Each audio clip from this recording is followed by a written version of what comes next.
Assalamualaikum warahmatullahi wabarakatuh. Waalaikumsalam sejahtera, selamat siang untuk kita semua.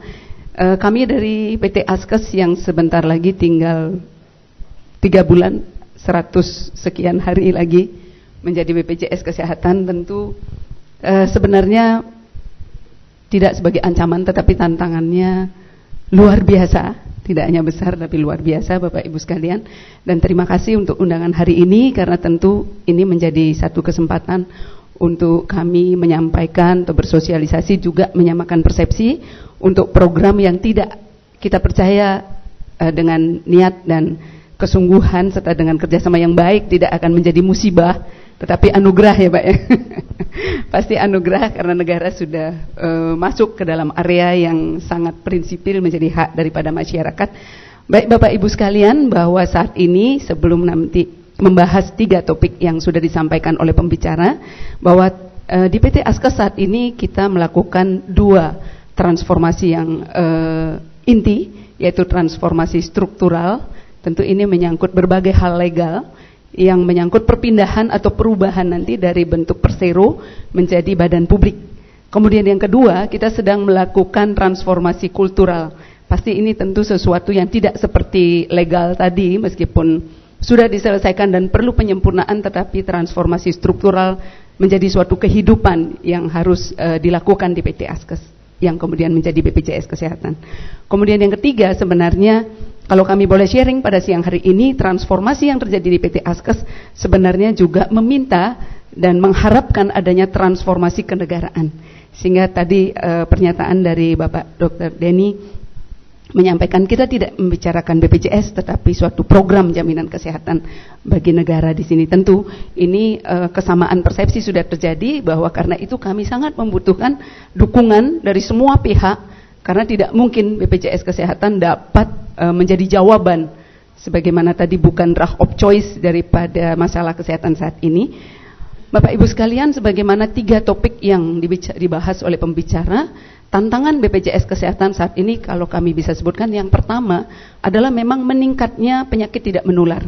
5 diagnosa tertinggi dari PT Askes saat ini itu 3 diantaranya adalah hipertensi, kemudian diabetes mellitus, dan uniknya ada neoplasma di sana.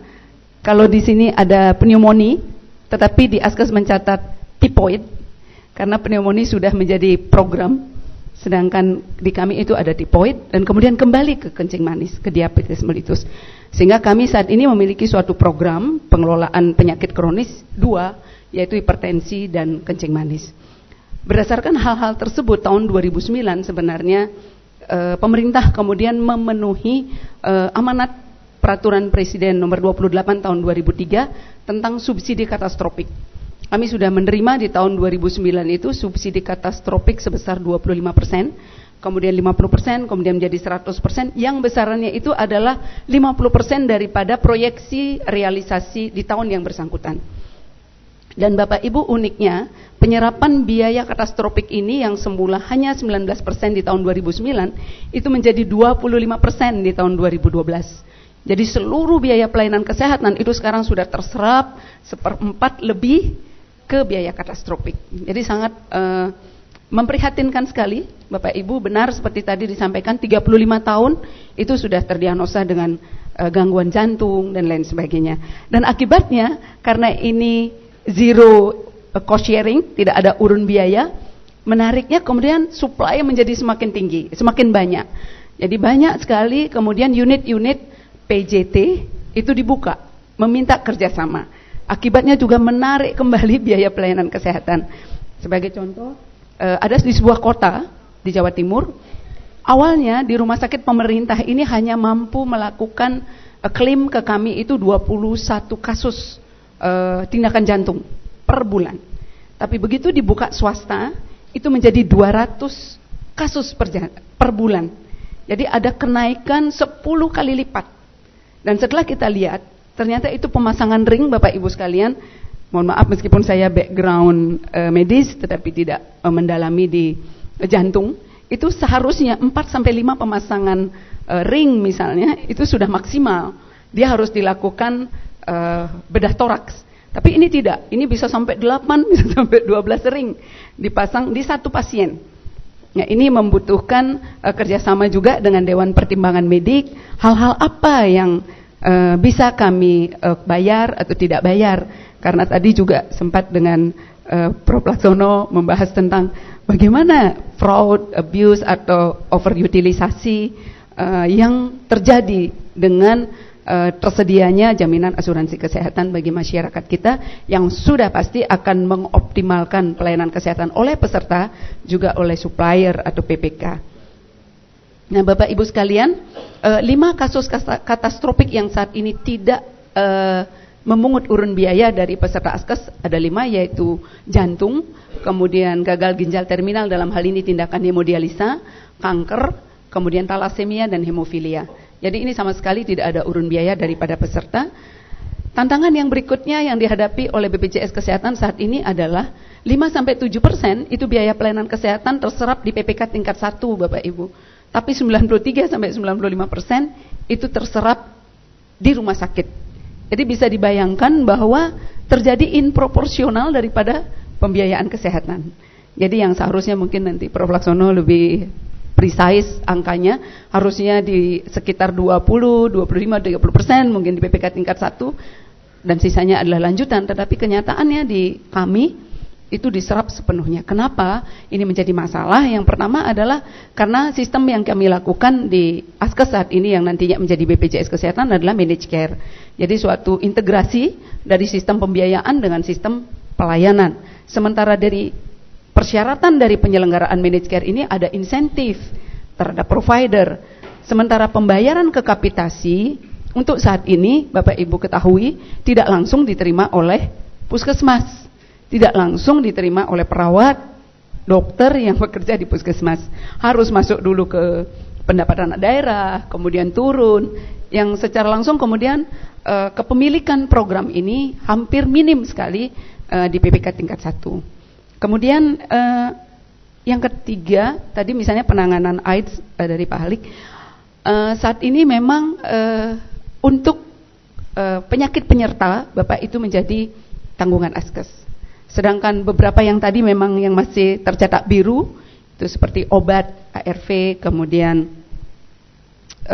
rumatan metadon dan pemulihan adiksi, serta dukungan sosial, kunjungan rumah dan lain sebagainya, itu memang masih program, sedangkan di kami itu adalah penyerta. Demikian juga dengan keluarga berencana, Pak Denny. Jadi keluarga berencana kita harapkan masih ada bantuan program, karena setelah kita hitung, sebagaimana disampaikan tadi bahwa ada seharusnya oleh Dr. Agus, seharusnya misalnya perhitungan, saya mohon maaf, salah satu pembicara menyampaikan dari perhitungan aktuarial itu sekitar 25-27 ribu.